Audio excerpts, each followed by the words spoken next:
सिद्धि की शादी के बाद वो ससुराल चली जाती है। पीछे रह जाती है भाभी रानी।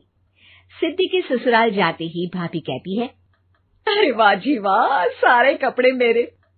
हाय रे पैंट, अरे वाह वाह, मजा आ जाएगा। अरे ये सिद्धि की अलमारी के सामने खड़े होकर क्या बड़बड़ा रही है? जा जाकर देख मेहमानों को विदाई की मिठाई मिली कि नहीं। अब हाँ माँ जी, क्यों नहीं, लेकिन पहले कपड़े तो बदल लूं।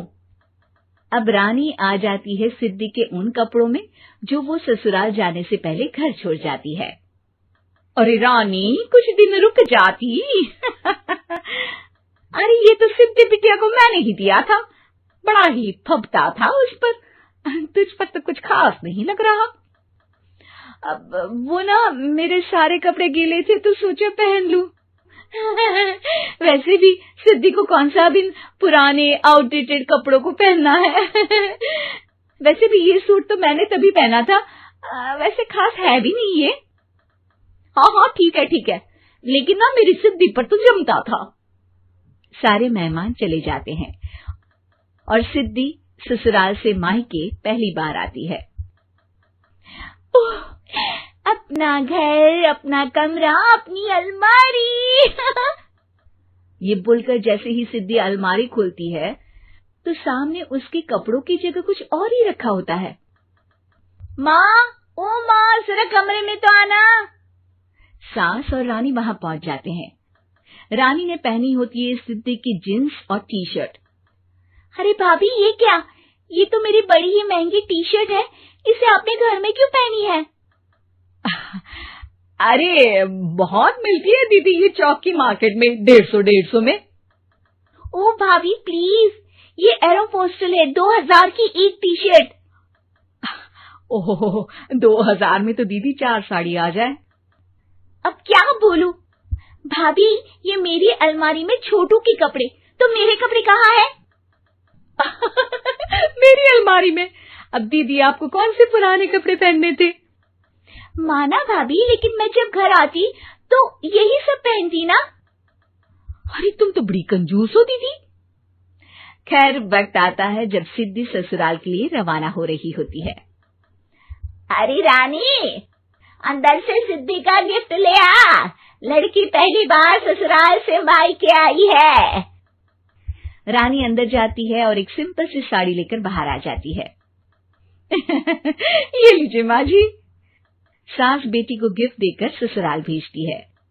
अगले दिन रानी एक सुंदर सी साड़ी पहनकर सामने आती है। अरे रानी, ये तो वो साड़ी है जो मैंने सिद्धि को देने के लिए दी थी जब वो ससुराल ले जाती, लेकिन ये तूने कैसे पहन ली? अरे माँ जी, ये साड़ी तो मुझे बहुत पहले से ही पसंद थी, लेकिन चिंता ना करिए, मैंने सिद्धि के लिए भी अच्छी सी साड़ी दी है। हाँ। तभी सिद्धि का फोन आता है। क्या माँ, कुछ अच्छा तो दिया होता ससुराल ले जाने के लिए। अरे पहले दिखा दिया होता। ये चमकते हुए पैकेट में नौकरानी वाली साड़ी मत दिया करो माँ। अरे बेटे, वो तेरी भाभी ने ना गलती से उससे पैकेट बदल गया। हाँ, मैं कल ही तेरे भाई के हाथ से तेरा वाला पैकेट भेज दूंगी। अरे रहने दो माँ, आई एम श्योर भाभी ने अभी वही साड़ी पहनी होगी जो तुमने मेरे लिए रखी थी। तुम तो समझ नहीं पाई उनको। खैर छोड़ो, मैं ज्यादा बोलती अच्छी नहीं लगती, रहने दो, आपको उन्हीं के साथ रहना है, फिर बात करेंगे। सास को रानी पर गुस्सा आ जाता है। वो उसके कमरे में जाती है जहाँ वो शादी का एल्बम देख रही होती है। रानी, मार्केट जाकर एक ऐसी ही साड़ी लेकर आ, कल प्रतीक जाकर सिद्धि के घर दे आएगा।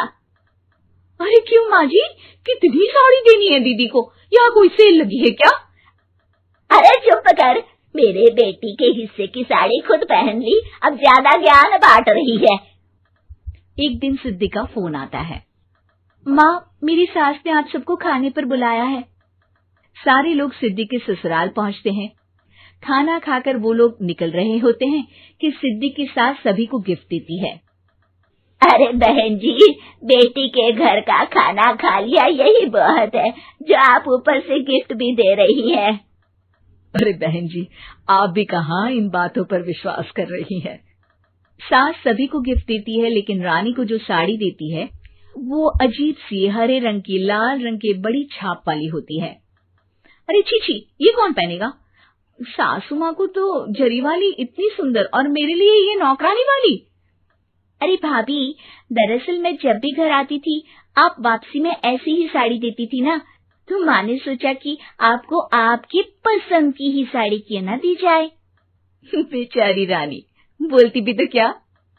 सिद्धि और सास रानी का चेहरा देखकर हंसने लगती है, तो रानी समझ जाती है कि अपने ही बिछाए जाल में वो फंस चुकी है।